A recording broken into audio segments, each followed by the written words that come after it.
Reog Ponorogo merupakan tarian tradisional dari Ponorogo, Jawa Timur yang diselenggarakan dalam arena terbuka dan memiliki fungsi sebagai hiburan rakyat. Di mana Reog Ponorogo ini sendiri tentunya juga memiliki sedikit unsur magic di dalamnya. Dan penari utama dari Reog Ponorogo ini adalah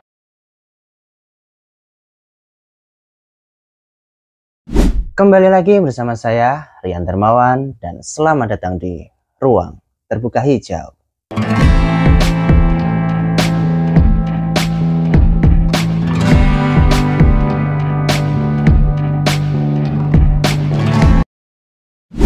Nah guys, tanpa kita sadari, sebenarnya negara kita Indonesia ini merupakan sebuah negara yang sangat luas guys. Dari Aceh hingga ke Papua, itu kalau ditempuh menggunakan pesawat terbang, setidaknya membutuhkan waktu kurang lebih sekitar 9 jam durasi penerbangan guys. Nah, dengan durasi ini, jika kita gunakan untuk melewati negara-negara di Eropa sana, kemungkinan kita sudah bisa melewati sekitar 8 negara di Eropa guys. Nah, jadi kalian bisa bayangin kan, seberapa luasnya negara kita ini. Dengan besar dan luasnya negara kita ini, pastinya kita juga memiliki berbagai macam budaya yang perlu dibanggakan dan perlu ditunjukkan kepada dunia guys. Nah, berdasarkan hal tersebut, belakangan ini banyak dari media yang mengatakan bahwasanya salah satu budaya dari Indonesia atau budaya kita ya, yaitu Reog Ponorogo yang tampil dalam acara pembukaan Pra-Olimpiade di Paris, Prancis tahun 2024 ini guys. Ya, meskipun kita sudah sering mendengar bahwasanya budaya-budaya kita ini tampil dalam acara-acara dunia, tapi tentunya kita juga perlu bangga guys atas tampilnya Reog Ponorogo ini dalam acara pembukaan Pra-Olimpiade di Paris kemarin. Karena bagaimanapun Olimpiade sendiri merupakan salah satu ajang olahraga terbesar dunia yang diselenggarakan setiap 4 tahun sekali. Ya seperti ajang Piala Dunia guys yang diselenggarakan setiap 4 tahun sekali. Dan selain itu banyak dari warganet yang berharap agar Reog Ponorogo ini juga bisa tampil dalam acara pembukaan Piala Dunia tahun 2026 nanti guys. Wah, ide yang menarik ya guys ya. Gimana menurut kalian? Kita perlu kawal Reog Ponorogo ini untuk bisa tampil juga dalam acara pembukaan Piala Dunia tahun 2026 nanti. Ya oke, berdasarkan hal tersebut, di dalam video kali ini saya akan mengajak kalian untuk ngebahas terkait dengan Reog Ponorogo, yang mana selain Reog Ponorogo ini tampil dalam acara pembukaan Pra-Olimpiade di Paris kemarin, Reog Ponorogo juga menjadi salah satu kebudayaan dari Indonesia. Nah, tapi sebelum itu guys, seperti biasanya, buat kalian yang belum subscribe, silahkan subscribe dulu channel ini agar saya semakin semangat untuk ngebuat konten buat kalian. Jangan lupa share ya. Yuk.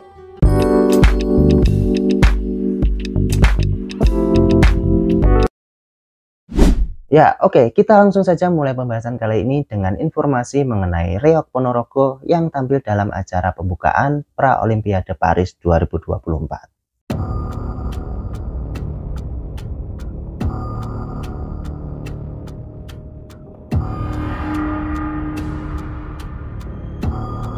Ya, mengutip dari CNBC Indonesia, kehadiran dari tim Reog Ponorogo ini tidak lepas dari dukungan dan kontribusi dari salah satu perseroan di Indonesia guys, yaitu PLN. Dimana sebagai rangkaian dalam kegiatan Pra-Olimpiade Paris, PLN mengirimkan seniman tarian Reog Ponorogo ini sebagai salah satu dukungan terhadap kelestarian budaya luhur Indonesia. Wah, perlu diapresiasi ya PLN. Karena setidaknya sudah berkenan untuk ikut serta mempromosikan dan melestarikan salah satu kebudayaan dari Indonesia ini guys. Dan ditambah lagi, Reog Ponorogo ini menjadi satu-satunya penampil dalam acara exhibition pencaksilat Road to Olympic tersebut.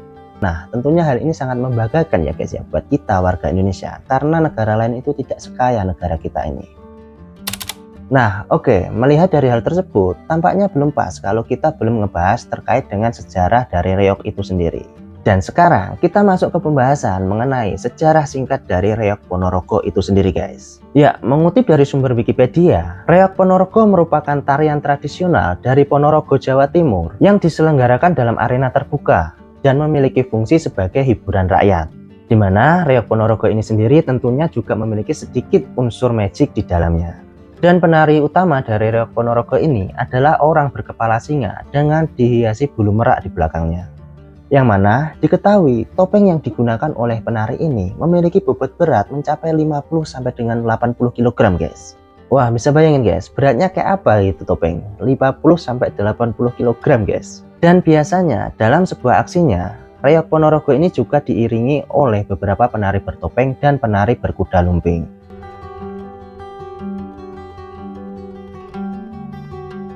Nah, kemudian ada beberapa versi dari reog Ponorogo itu sendiri. Dan masih mengutip dari sumber Wikipedia, versi resmi dari alur cerita reog Ponorogo adalah cerita mengenai raja dari Ponorogo yang berniat untuk melamar putri dari kerajaan Daha, yaitu Dewi Ragil Kuning. Namun, di tengah perjalanan, ia dicegat oleh Raja Singobarong dari kerajaan Daha. Dan kemudian, pasukan dari Raja Singobarong ini terdiri dari Merak dan Singa. Sedangkan pasukan dari kerajaan Ponorogo terdiri dari Raja Klono dan wakilnya Bujang Ganong, serta dikawal oleh Warok, yaitu pria yang berpakaian hitam-hitam di dalam tariannya. Di mana Warok ini memiliki ilmu hitam yang sangat mematikan. Sehingga seluruh tarian dari Warok ini merupakan tarian perang antara kerajaan Ponorogo dan kerajaan Daha di Kediri. Di mana dalam tarian tersebut adanya saling adu ilmu hitam antara kedua penari tersebut, dan serta saling adu ilmu hitam di antara keduanya, dan penari dalam keadaan kerasukan dalam melakoni tarian tersebut. Nah, jadi seperti itu guys, sedikit definisi dari reog Ponorogo. Tapi jika ada yang salah tolong dikoreksi ya guys ya, karena bagaimanapun saya bukan ahli di bidang kebudayaan ya guys ya. Ya, jadi tolong dimaklumi kalau informasinya masih belum lengkap dan belum jelas.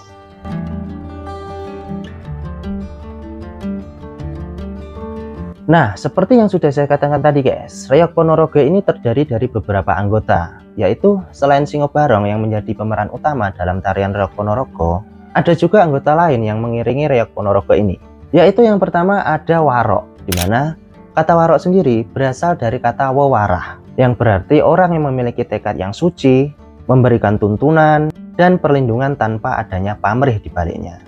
Warok sendiri memiliki arti wong kang sugih wewarah, atau dalam bahasa Indonesianya orang yang banyak memiliki arahan, yang berarti seseorang yang menjadi warok dikarenakan mampu untuk memberi petunjuk atau pengajaran kepada orang lain tentang hidup yang baik. Dan dengan kata lain, di dalam bahasa Jawa, warok iku wong kang wis purna saka sakabehing laku lan wis manep ing rasa, atau bisa dikatakan warok adalah orang yang sudah sempurna dalam hidupnya dan sudah sampai pada pengendapan batin.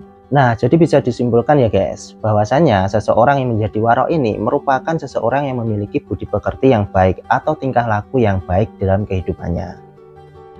Nah, kemudian ada juga pemeran yang bernama Jatil, di mana Jatil sendiri merupakan pasukan berkuda di dalam acara reog tersebut.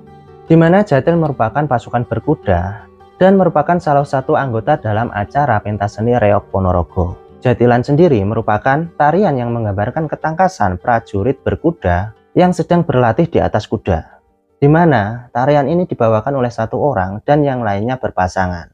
Ketangkasan dan kepiawaian bertarung di atas kuda ditunjukkan dengan ekspresi dan semangat sang penari.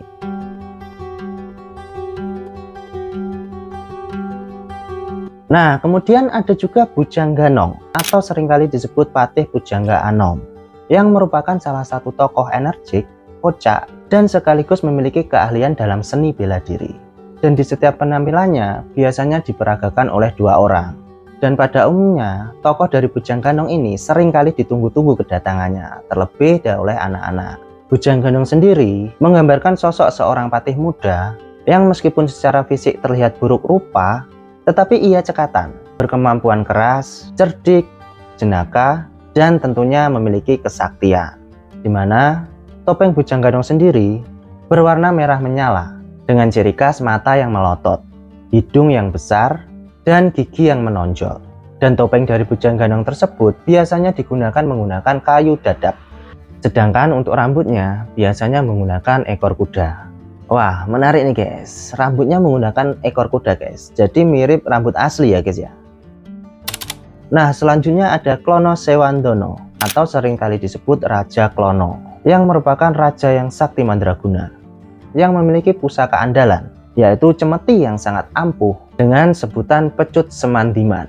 Kemanapun sang raja yang tampan dan masih muda ini pergi, pasti selalu membawa pusaka andalannya tersebut, di mana tentunya pusaka tersebut digunakan untuk melindungi dirinya. Dan kegagahan dari sang raja digambarkan dengan tarian yang lincah dan berwibawa. Prabu Klono Sewandono ini berhasil menciptakan kesenian yang indah. Hasil dari ciptaannya, untuk menuruti permintaan sang putri. Putri di sini maksudnya kekasihnya ya guys. Dan dikarenakan sang raja ini dalam posisi mabuk asmara, maka gerakan dari tariannya pun kadang menggambarkan seseorang yang sedang kasmaran. Nah, jadi ya seperti jurus mabuk gitu ya guys ya mungkin. Oke, nah ini yang terakhir guys, yaitu ada Singo Barong, yaitu merupakan tokoh penari berkepala macan dengan hiasan merak dan paling dominan dalam acara kesenian Reog Ponorogo, di mana bagian dari topeng-topengnya antara lain kepala harimau atau caploan yang terbuat dari kerangka kayu, bambu, dan rotan yang ditutup dengan kulit macan gembong atau harimau Jawa. Dan kemudian untuk dadak merak sendiri, kerangkanya terbuat dari bambu dan rotan sebagai tempat untuk menata bulu merak, untuk menggambarkan seekor merak sedang mengembangkan bulunya dan menggigit untayan manik-manik. Sementara itu untuk kerakap, terbuat dari kain beledu warna hitam yang disulam dengan monte, yang mana merupakan sebuah aksesoris dan tempat untuk menuliskan identitas grup reog. Dan dadak merak ini memiliki panjang sekitar 2,25 meter, lebar sekitar 2,30 meter, dan beratnya mencapai 80 kg guys.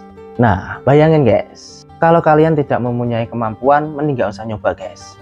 Karena ini dikhususkan untuk orang-orang yang sudah terlatih dan terbiasa untuk menggunakan Singo Barong ini ya guys ya. Ya daripada gigi kalian pada rontok nanti. Karena harus menggigit Singo Barong yang memiliki berat mencapai ya setidaknya 80 kg guys. Wah ngeri nih, salut deh sama penari-penari Reog Ponorogo ini ya guys ya.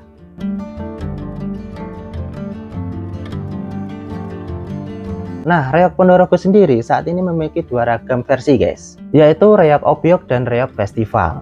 Dimana Reog modern sendiri biasanya dipentaskan dalam beberapa acara, seperti misalnya pernikahan, khitanan, dan hari-hari besar nasional. Dan kemudian Reog Obyok sendiri biasanya dipentaskan dalam acara-acara tanpa mengikuti pakem tertentu, yang biasanya diterapkan dalam acara seperti misalnya hajatan, bersih desa, hingga pementasan semata untuk hiburan masyarakat.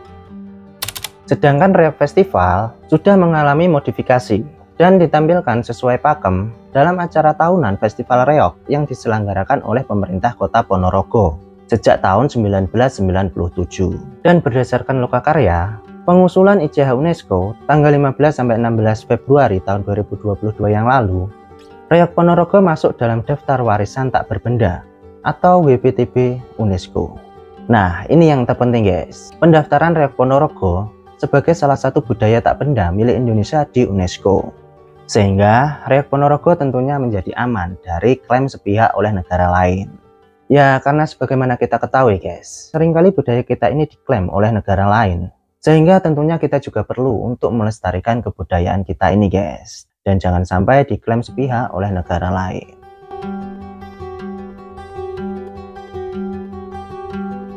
Nah oke, mungkin itu dulu guys sedikit pembahasan mengenai Reog Ponorogo yang tampil di acara pembukaan Pra-Olimpiade di Paris serta sejarah singkatnya. Ya semoga dengan adanya video ini bisa sedikit menambah wawasan kita ya guys ya. Dan tentunya menjadikan kita lebih bangga menjadi warga negara Indonesia. Karena apa? Karena kita merupakan bangsa yang besar guys, memiliki banyak pulau dan memiliki banyak budaya di dalamnya, yang tentunya patut untuk berbangga terhadap diri sendiri dan bukan malah minder dengan negara lain. Ya semisal ada orang asing yang menggunakan pakaian batik dari Indonesia, ya biarkan mereka yang bangga karena telah menggunakan salah satu produk dari budaya Indonesia. Nah bagaimana menurut kalian? Oke, jika ada yang salah dalam pengucapan kata atau penyampaian informasi, tolong dikoreksi dan tolong dimaafkan ya guys ya. Dan tentunya buat kalian yang ingin request terkait dengan pembahasan di video selanjutnya, bisa tulis saja di kolom komentar. Oke, saya Rian Darmawan dari Ruang Terbuka Hijau. Sampai ketemu di video selanjutnya. Bye.